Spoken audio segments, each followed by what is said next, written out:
What's up, guys? Welcome to the Really Bad Gaming Show. I'm your host, Chaka. With Resident Evil 3 coming out, it brings another opportunity to become YouTube famous. Oh yeah, let's do this shit! Resident Evil, the go-to name for anything survival horror. But that was not always the case. This franchise has had its ups and downs. And then more downs. And holy shit, that's deep! In today's video, we will be exploring the midlife crisis that Resident Evil had through the late 2000s and the early 2010s. The year is 1993. A young game developer, Shinji Mikami, is commissioned to create a horror game taking place in a haunted mansion, focusing on surviving and having multiple endings. He hated being scared, but he also understood what being frightened meant. It's 1996, and the game is ready to be released. Mikami released Resident Evil, a game that essentially created its own genre, that genre being called survival horror.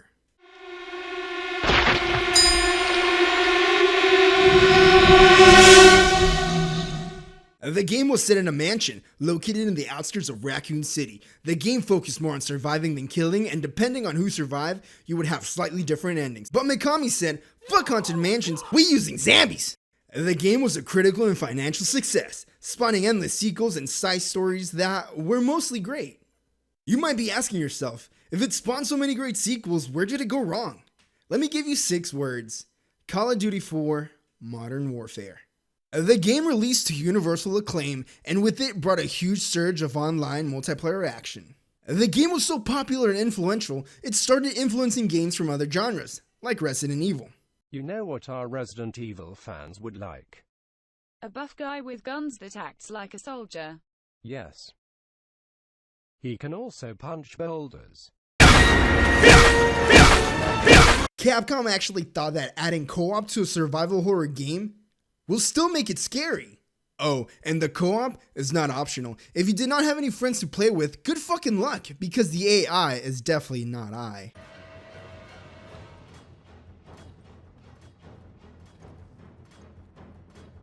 But hey, even with all its faults, Resident Evil 5 was still pretty fun. Call of Duty Modern Warfare 2 releases and the internet goes crazy. This game becomes the definition of online gaming. Every Call of Duty sequel is just more popular and more profitable than the last. Watching from afar is Capcom. Taking notes. Studying. What do these kids want in their survival horror games? Zombies? More lore? Or maybe, just maybe, they want to be scared. Maybe you've been frightened. Nah, these motherfuckers want some team-based action. Nikolai, hold your position.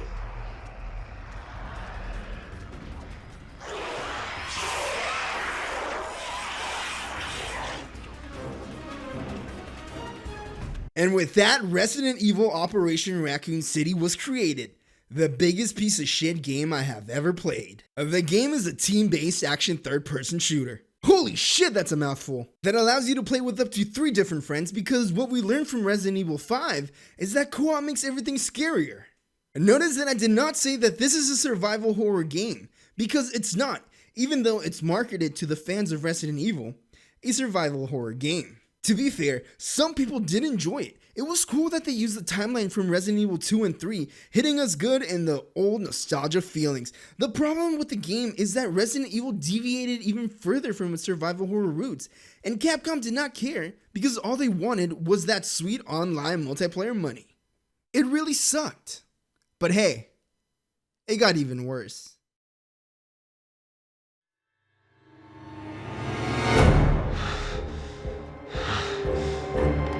Bioorganic weapons are a global threat. Start working with the rest of the world about the Raccoon City incident. Questioning my desire to reveal the truth. I'm going to tell them everything. I've always valued your friendship, Leon. Stay right where you are.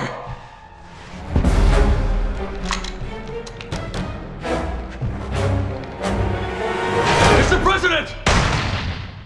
The date is January 19, 2012. Capcom drops a bombshell, the Resident Evil 6 trailer. The trailer was so good. It was amazing. It depicted 3 different campaigns with 6 main characters, and more importantly, it was bringing back the horror. The trailer showed us Leon S. Kennedy pointing his gun at a zombified president and having to pull the trigger. Afterwards, he would make his way through tight corridors, dark alleys, and zombie-filled streets. April 10th, 2012. Another trailer hits. More story is revealed, but the most important part, Leon and Chris finally meet, and it was glorious.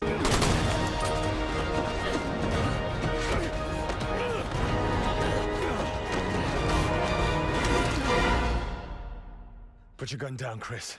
She's a key witness. We need her. A witness? She's the one who did all this!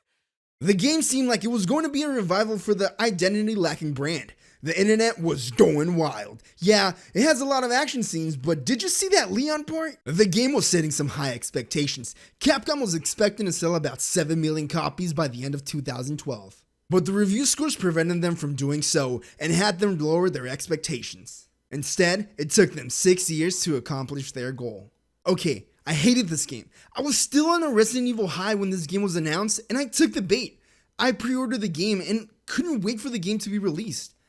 I was fooled, like the rest of us. But hey, hear me out. The game was necessary. People call this game a failure, but it was exactly what Resident Evil needed to find its path one more time. Capcom thought that filling the game with non-stop action would give them a slice of that Call of Duty cake, but they learned that if people want to play Call of Duty, they're going to play Call of Duty, not Resident Evil.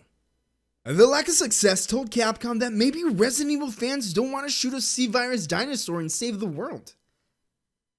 Maybe they just want a smaller scale story with a creepy atmosphere. You gotta get out of that house.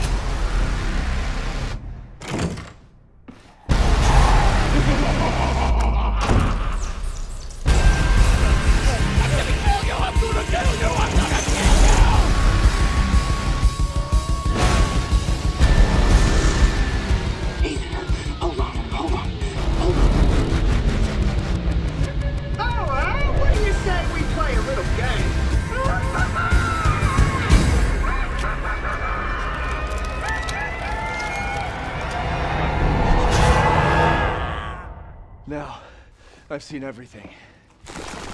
What the fuck? After all our bitching and complaining, Capcom did the right thing and gave us our precious Resident Evil back, with all the scary parts and puzzle solving we wanted. Even though they almost fucked it up. But Mitsu, what the fuck? What does the future of Resident Evil hold? I don't have a clue, but it seems that it will scare us, at least for a bit.